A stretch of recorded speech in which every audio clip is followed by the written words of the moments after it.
Bater um recorde mundial é extremamente desafiador. Certos recordes exigem que você enfrente a morte se buscar esse tipo de fama.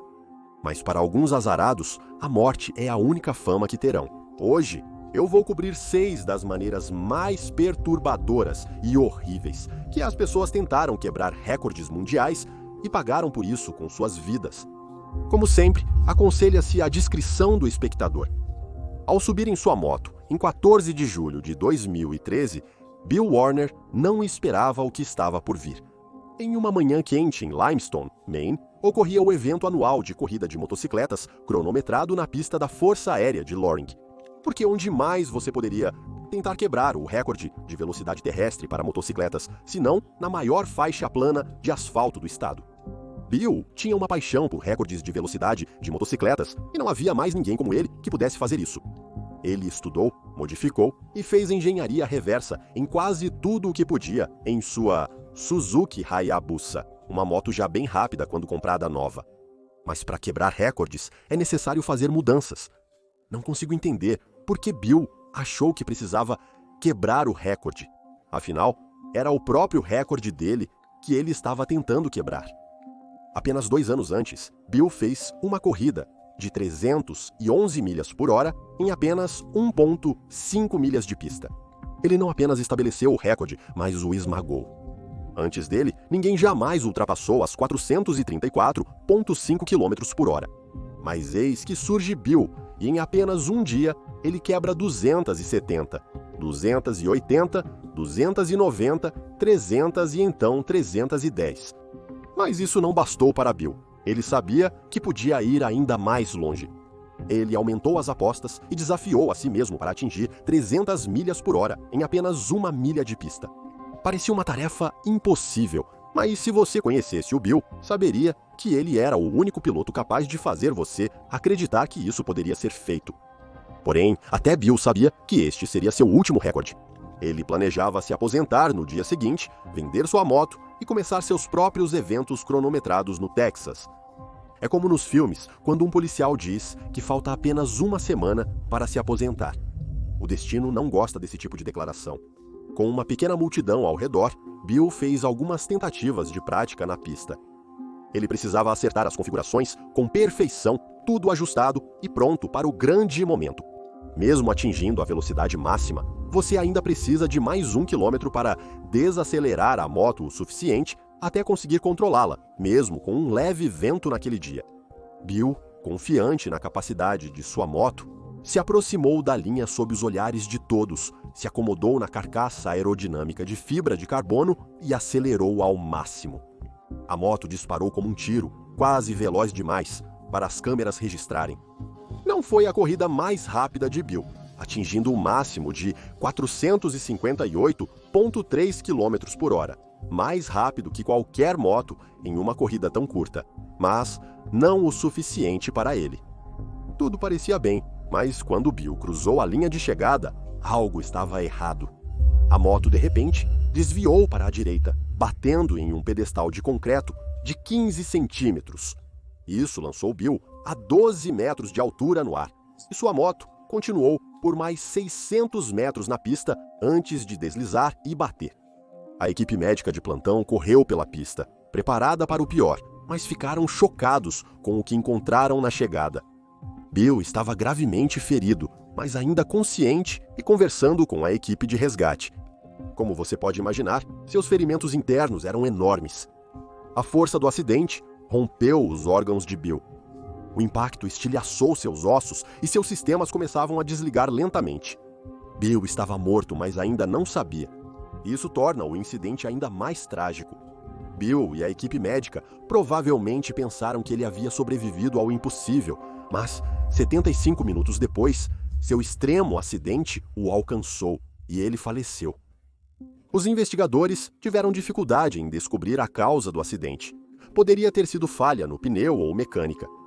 Eu não acho que seja possível descobrir, porque até o menor erro ou peça danificada pode ter efeitos devastadores em velocidades como essa. A maioria dos profissionais não crê que os recordes do Bill serão superados nos próximos 50 anos. Se você é um fã de barcos, vai querer ficar até o final. Tenho outra história de motocicleta para contar, um pouco mais extrema que a do Bill. Numa manhã quente, de quinta-feira de junho de 2021, Alex Harville ligou sua moto. Mas ele não sabia que seria pela última vez. Alex cresceu pilotando sua moto ao redor de Ephrata, Washington, sua cidade natal, fazendo saltos e manobras sempre que possível. Conforme Alex envelhecia, sua coragem aumentava, assim como o perigo que enfrentava. Afinal, Alex admirava seu ídolo, o famoso motociclista de acrobacias, Evel Knievel. Assim como Evel, Alex queria ir mais alto, mais rápido e por mais tempo. Mas ninguém esperava o que aconteceria naquela pista abandonada no Aeroporto Internacional Grant, a apenas 20 milhas de sua casa. Alex, aos 28 anos, está em sua motocicleta, no Air Show de Moses Lake, pronto para um evento de 3 dias, quebrando um recorde mundial de salto em sua moto. Ele era a principal atração, e os participantes já se reuniam antes do show, ansiosos para ver o futuro famoso Speed Demon tentar um salto recorde mundial de 351 pés. Eu não sei o que fez ele pensar que precisava fazer isso. Ele já tinha 2 recordes mundiais do Guinness em seu nome, ambos enquanto ainda era adolescente. Talvez porque o show aéreo estava próximo de onde Evel Knievel fez um de seus saltos mais famosos. Ou talvez porque Alex era um aventureiro nato. Todos que conheciam Alex o descreviam como uma luz, uma alegria genuína, um marido amoroso e pai de 2 meninos pequenos. Porém, Alex possuía um lado mais sombrio, que o impulsionava a assumir riscos maiores, mas nem sua família poderia prever o quão longe esse lado o levaria. Alex passou semanas se preparando para o salto. Ele postou vídeos e fotos no seu Instagram mostrando a rampa sendo construída e sua área de pouso, um campo de futebol inteiro de distância. Alex estava ciente dos riscos. 4 anos antes, Alex perdeu o tempo de salto diante de uma multidão e fraturou o pé após uma queda. Ele não imaginava que voltaria a correr. Mas, novamente, aquele intrépido interno o impulsionou a voltar para a bicicleta e conquistar outro recorde mundial Guinness. Não para a multidão, não para a sua família, nem mesmo para o seu ídolo. Alex queria testar os limites de sua bicicleta e de seu próprio corpo. 3 dias antes do salto, Alex postou uma última mensagem sinistra no Instagram. A foto mostrava a rampa pronta, com Alex sorrindo diante dela. Ele escreveu: "Estou animado para mandar ver nisso." Antes do evento, Alex verificou seu equipamento. Alex nunca havia testado a rampa ou o salto antes. Talvez quisesse guardar o grande momento para a multidão. As pessoas perceberam que Alex acelerava sua moto e começaram a filmá-lo. Como último treino antes do evento principal, Alex decidiu saltar. Ele começou na pista a centenas de metros de distância e acelerou a moto. Sua moto disparou, atingindo quase 95 milhas por hora. Ele necessitava de velocidade devido à grande distância até a rampa de pouso. As multidões pararam suas atividades ao verem Alex se aproximar. Sua bicicleta decolou suavemente na rampa. Parecia que Alex iria facilmente superar o vão. Mas então Alex caiu apenas 5 pés antes da rampa. Os vídeos mostram que a bicicleta de Alex colidiu em alta velocidade com a rampa de terra, lançando-o instantaneamente sobre o guidão. A equipe médica correu rapidamente até o corpo imóvel de Alex. As aterrissagens brutais esmagaram o guidão contra o peito de Alex, causando danos fatais aos seus órgãos internos. Alex foi colocado na ambulância à espera e levado às pressas para o hospital, mas já era tarde demais. Alex foi declarado morto. Não consigo imaginar a devastação de passar da alegria para um horror assim. Imagine ver alguém correndo um grande risco e depois falhando bem na sua frente. Tudo por um recorde mundial que já possui. Mas vamos para um esporte totalmente diferente em nossa próxima tentativa desastrosa de recorde. Consegue imaginar estar casado com seu maior concorrente, rival e ídolo ao mesmo tempo? Assim foi a vida da mergulhadora livre Audrey Mestre. Audrey era fascinada pelo mergulho livre, um dos esportes mais antigos do mundo, onde os aventureiros respiram fundo e vão o mais fundo possível debaixo d'água. Sem tanque de mergulho ou auxílios, apenas coragem para ir o mais fundo possível. O esporte remonta a 4.500 a.C., quando os mesopotâmios enviavam mergulhadores para coletar pérolas do fundo do oceano, o que Audrey adorava. Admito que entro em pânico com apenas 2,5 metros de água na piscina, então não consigo imaginar como é estar a centenas de metros debaixo do oceano sem ar. Mas para ela, foi amor à primeira vista. Ela até escreveu sua tese escolar sobre os efeitos do mergulho profundo no corpo humano. Sua tese a levou a conhecer o famoso mergulhador esportivo Francisco Ferreiras. Ela o estudou, virou sua mergulhadora de segurança e depois se casou com ele. Audrey e Francisco tornaram-se inseparáveis por compartilharem o amor pelo esporte extremo. Eles eram o casal do momento no mergulho livre. Não surpreenderia ninguém ouvir que eles se provocavam, empurrando um ao outro para ir além do que já foram.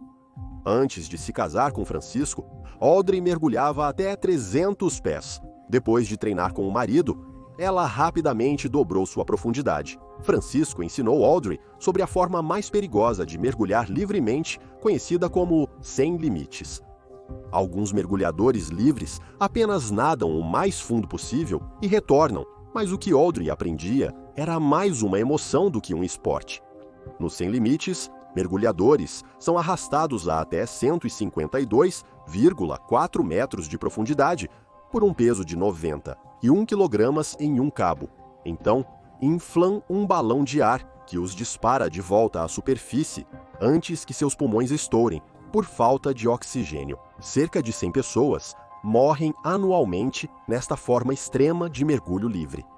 No fundo do mergulho, você sentirá uma enorme pressão corporal. Isso reduz seus pulmões ao tamanho de laranjas e desacelera seu coração para 15 batimentos por minuto. Debaixo d'água, seu corpo implora por oxigênio, mas ninguém pode ouvir seus gritos. No mergulho de baixo para cima, não exceda 3 minutos, caso contrário, as chances de recuperação são mínimas. Em 12 de outubro de 2002, Audrey e uma pequena equipe montaram seus equipamentos para Audrey tentar quebrar o recorde de 162 metros. Era um recorde que seu marido estabelecera há apenas 2 anos.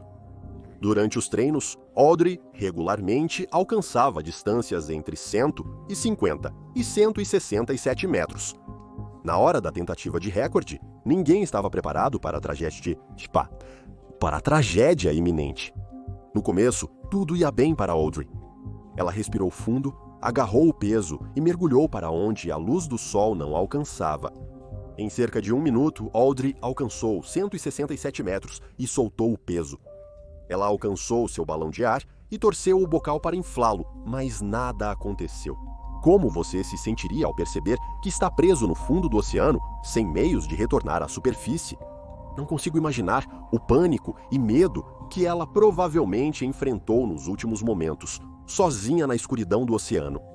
Mergulhadores de segurança desceram às pressas para encontrá-la e usaram seus balões de ar para lançar Audrey à superfície.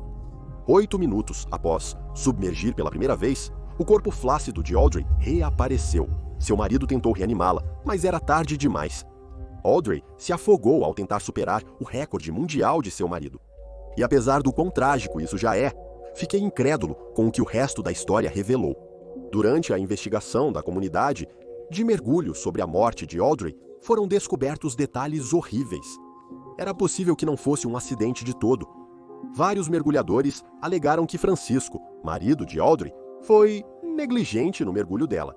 Ele verificou o equipamento de Audrey antes dela mergulhar naquele dia, mas se recusou a deixar qualquer outra pessoa tocá-lo. Não havia mergulhadores de segurança e equipe médica suficientes para um esporte onde os atletas regularmente desmaiam e até morrem. Francisco cortou caminhos e quebrou regras para colocar Audrey na água naquele dia. O que aconteceu com o balão de ar dela? Por que não havia médicos no barco e tão poucos mergulhadores de segurança? Mais perguntas do que respostas até agora. Não sei se a morte de Audrey foi realmente um acidente ou apenas uma combinação de tudo dando errado de uma vez.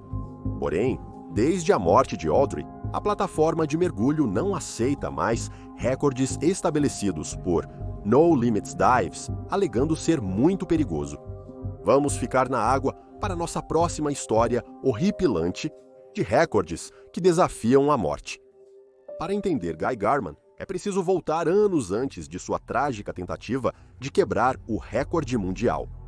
Guy, conhecido como Doc Deep pelos amigos, era um otorrinolaringologista apaixonado pela água.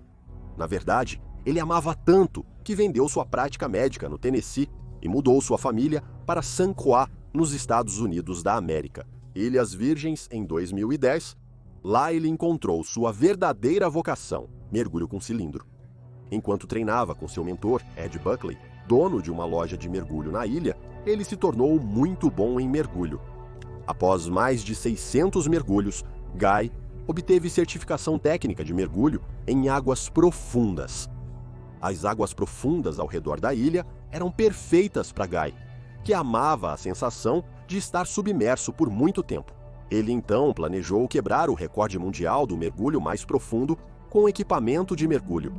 O recorde atual era de 3,3 metros. Guy queria alcançar 365,76 metros, a maior profundidade já atingida por um ser humano com equipamento de mergulho, e Doc Deep estava determinado. Com a mesma precisão e treinamento aplicados em sua carreira médica, Guy levou 2 anos se preparando para o mergulho. Ele estudou misturas de ar. Ele pesquisou condições de mergulho e tentativas anteriores para ver como poderia ir mais fundo.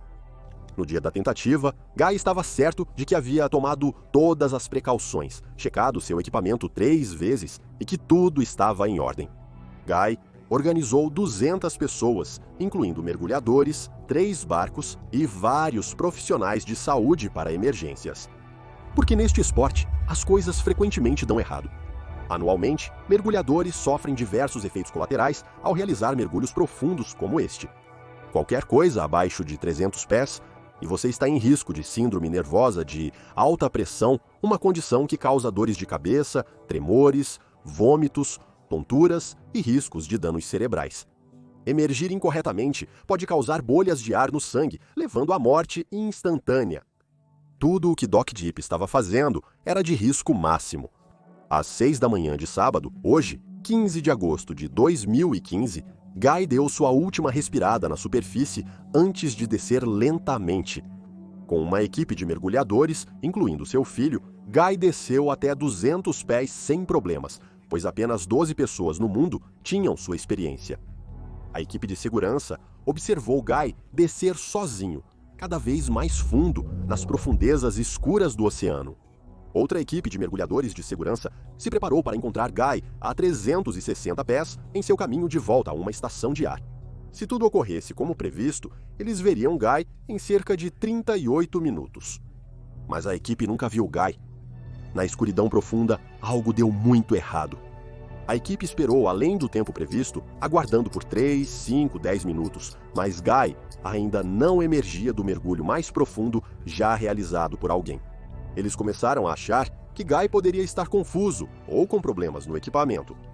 A equipe nos barcos, incluindo a esposa e o filho de Guy, esperou o máximo possível. Após 4 dias, todos concordaram que Guy havia se afogado e o departamento de polícia da ilha confirmou que recuperaram seu corpo. E até hoje, o segredo do que realmente aconteceu foi com Guy para seu túmulo aquático. É difícil dizer se Guy é corajoso ou impulsivo. Mergulhadores especialistas apontam que o treinamento de Guy foi muito rápido. De seus 600 mergulhos, apenas 35 foram abaixo de 500 pés. Antes de tentar o recorde, Guy só havia alcançado 243 metros. Então, saltar para 365,76 metros parecia impossível e imprudente. Mas outros dizem que ninguém na Terra estava mais planejado ou preparado do que Doc Deep. Talvez haja limites para o quão fundo podemos ir no oceano.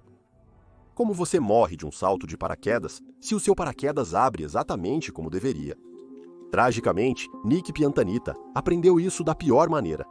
Quando jovem em Union City, Nova Jersey, ele construía paraquedas caseiros, amarrava gatos vadios neles e os jogava da varanda do seu apartamento no 5º andar. Quando os vizinhos reclamaram da crueldade de Nick, ele se amarrou, quebrando o braço na queda, mas nada iria desacelerá-lo. Ele era um aventureiro nato, sempre buscando a próxima emoção e impulso de adrenalina. Ele se alistou no exército e depois se tornou a primeira pessoa a escalar os penhascos íngremes das Cataratas do Anjo no Peru. Mas algo sobre paraquedismo sempre cativou Nick. Em 1962, quando tinha 31 anos, Nick fez um curso de paraquedismo e, após seu primeiro salto, decidiu ali mesmo que faria o que fosse necessário para quebrar o recorde do salto de paraquedas mais alto do mundo. Oficialmente, era um salto de 83 mil pés, feito por um soviético, e Nick queria recuperar o recorde para a América. Não oficialmente, um cabo das Forças Armadas Americanas havia saltado de 102.800 pés em testes militares, mas devido à natureza confidencial desses testes, a altura nunca foi verificada. Mas para Nick, esse era o parâmetro. Se ele quisesse deixar sua marca na história, teria que ir mais alto do que qualquer homem já foi.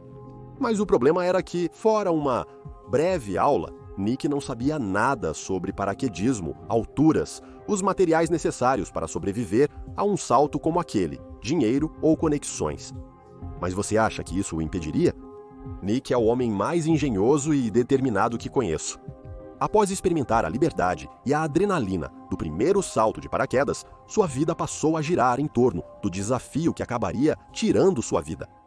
A primeira coisa que Nick fez foi arrumar um emprego como motorista de caminhão para que ele pudesse juntar dinheiro suficiente. O trabalho de caminhoneiro deu a Nick liberdade nos fins de semana para estudar tecnologia de balões, meteorologia e trajes de sobrevivência, e ele começou a escrever cartas. Ele escreveu para a empresa que faz trajes espaciais para a Administração Nacional da Aeronáutica e do Espaço e para engenheiros sobre a construção de um balão espacial. Eles concordaram em ajudá-lo. Eles o ajudaram. Ele escreveu cartas para um senador dos Estados Unidos da América sobre financiamento e apoio. Ele ajudou Nick. Ele até escreveu ao presidente pedindo que trouxesse o recorde de salto de volta para a América. Se você conhecesse o Nick, concordaria que ele poderia ser a pessoa mais encantadora, carismática ou teimosa do planeta. O que ele queria, ele conseguia. Todos que conheciam o Nick ouviram sobre seu plano, mas nem todos concordavam. Disseram-lhe que o salto era impossível. Alguns riram dele. Mesmo com incentivos, Nick não desistiu, ciente dos riscos. Ele compreendeu que, se saltasse, seu corpo enfrentaria temperaturas próximas a menos 73 graus Celsius e cairia mais rápido que qualquer humano, a mais de 240 km/h em queda livre por vários minutos. Tudo precisava ser perfeito para sobreviver, quanto mais para bater um recorde. 2 anos após seu primeiro salto de paraquedas oficial, Nick construiu o Strato Jump, um banheiro portátil de isopor e aço. Na primeira tentativa, ele alcançou apenas 22 mil pés antes de ventos fortes rasgarem seu balão. Nick fez paraquedismo no lixão municipal. Em sua segunda tentativa, Nick alcançou 123.500 pés, o recorde para o voo solo de balão mais alto. Mas ele não conseguiu desconectar seu tanque de oxigênio do balão, impossibilitando-o de pular para fora do recipiente que o levou a tamanha altura. Engenheiros ouviram os grunhidos de Nick enquanto ele lutava com os tanques de oxigênio. "Não posso acreditar nisso", ele disse frustrado. Em vez do salto planejado, Nick teve que estourar o balão e descer de paraquedas ainda preso à cápsula. No terceiro salto, em 1º de maio de 1966, tudo parecia pronto para um recorde, mesmo sem queda livre. Nick trouxe uma chave inglesa de $1 caso houvesse problemas com o tanque de oxigênio novamente. O pequeno galpão de isopor decolou do solo. Nick decolou, pela última vez, do aeródromo em Sioux Falls, Dakota do Sul. A equipe de Nick estava em constante comunicação com o paraquedista amador. Apesar de ser o homem mais preparado que já encontraram, nada do que ele fez ou disse os prepararia para a próxima transmissão de Nick. Por volta de 57 mil pés, houve um som estranho de sussurro no rádio. Eles ouviram Nick se agitando em pânico, dizendo para emergir, mas o rádio foi cortado. Não ouviram mais nada dele. Depois de minutos de silêncio no rádio, a equipe decidiu cortar o balão remotamente e Nick flutuou de volta ao chão, 60 milhas distante do ponto de partida. A equipe que acompanhava a tentativa de recorde encontrou Nick vivo, porém inconsciente, ainda preso ao assento. Curiosamente, a viseira do capacete estava aberta, aviso, Isso é especulação. Li relatos de pessoas que conheciam Nick. Todos afirmaram que ele teria aberto sua própria viseira, provavelmente para limpar a condensação. Às vezes, ele pensava ser invencível, mas naquela altura o traje teria despressurizado, com efeitos devastadores. Bolhas de ar teriam se formado em todos os seus tecidos, vasos sanguíneos e cérebro. Essas bolhas de ar teriam dilacerado o corpo de Nick por dentro. As equipes de emergência levaram Nick, em coma, para o hospital. Nick morreu 4 meses depois, sem nunca recuperar a consciência. E não foi até o famoso salto de Felix Baumgartner, em 2012, que alguém conseguiu superar o salto de paraquedas mais alto do mundo. Não tenho uma tragédia favorita, mas adoro a história de Donald Campbell. Nascido em 1921 em Surrey, Inglaterra, Donald estava destinado a quebrar recordes. O pai de Donald já havia estabelecido 13 recordes em terra e água. Quando ele morreu em 1948, Donald decidiu desafiar o legado do pai.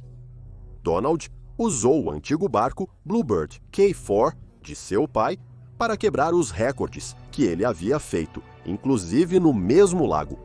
E um a um, Donald começou a fazer história, com velocidades cada vez mais rápidas. É incrível que, como pai e filho, o recorde de Donald começou a se acumular. O ano mais incrível de Donald foi 1964, quando ele viajou para a Austrália e quebrou o recorde de velocidade em terra, atingindo 403 milhas por hora em um dragster modificado. Poucos meses depois, também na Austrália, ele quebrou o recorde de velocidade na água no aniversário da morte de seu pai, atingindo 276 km por hora. Ele foi o único a estabelecer recordes de terra e água em um único ano. E foi esse recorde na água que Donald estava determinado a superar.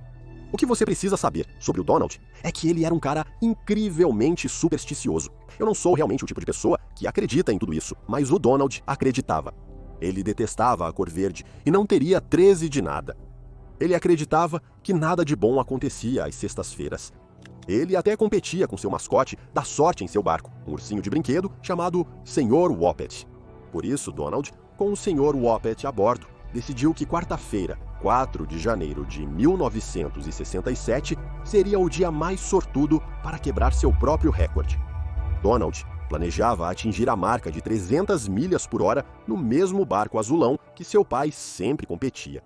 Ele acreditava ser sorte competir no mesmo lago, Coniston Water, onde seu pai estabelecera vários recordes. O lago, no norte da Inglaterra, estava perfeito naquele dia. A água estava lisa e calma. O vento estava fraco e o sol brilhava.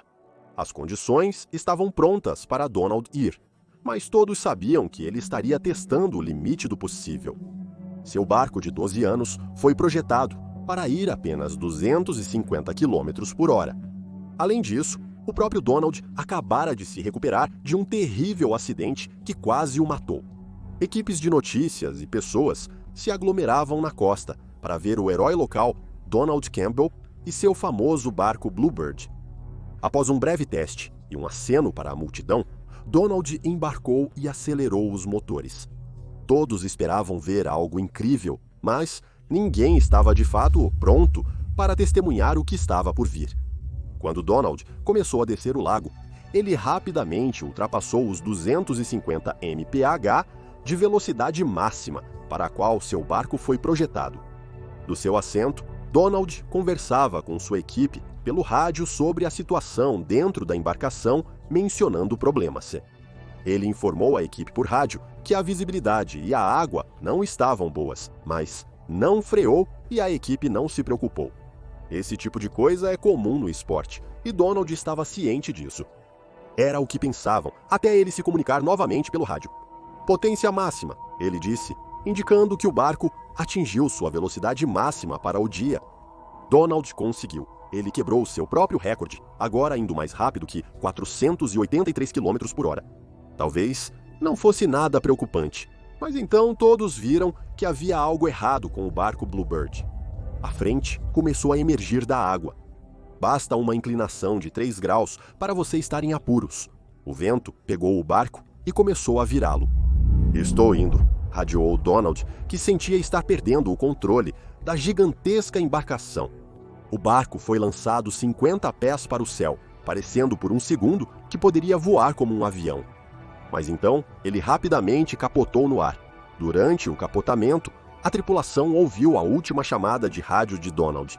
Estou de cabeça para baixo. Com um estrondo devastador, o barco deu uma cambalhota ao se chocar de volta com a água. Em questão de segundos, o Bluebird foi destroçado e rapidamente afundou no lago. Alguns na multidão questionavam se Donald havia, de alguma forma, escapado do pior e estava em algum lugar submerso. Mas, tragicamente, o impacto do acidente o matou na hora. Antes que os barcos de resgate chegassem, o Bluebird já havia afundado, com apenas alguns pedaços flutuando na água. Mergulhadores tentaram encontrar o barco a 120 pés de profundidade no lago, mas eles não tinham o equipamento adequado. Sem ninguém ou um barco para recuperar, o mistério do que aconteceu permaneceu escondido. Mais tarde, naquele mês, Donald recebeu a comenda da rainha por sua coragem ao atacar o recorde mundial de velocidade na água. E por mais de 30 anos, Donald e seu Bluebird descansaram no fundo do lago. Em 2001, mergulhadores encontraram o barco e recuperaram o corpo do famoso corredor. E ao fazê-lo, descobriram o terrível e verdadeiro motivo de sua morte. Quando Donald se chocou contra a superfície, o impacto o decapitou. Um teste de DNA com a filha comprovou sua identidade. Eles até resgataram o Sr. Woppet, que ainda comandava o barco. Talvez o Bluebird não fosse um talismã tão sortudo afinal. Ele foi devolvido à pequena cidade, onde Donald cresceu. Ainda é possível visitar o museu e tocar o barco que matou Donald, enquanto ele tentava quebrar seu próprio recorde. Apenas não faça isso numa sexta-feira. Esses homens e mulheres eram tomadores de risco destemidos, mas talvez um pouco de medo possa ser algo bom. Obrigado por assistir e te vejo no próximo. Mantenha-se audacioso e viva corajosamente.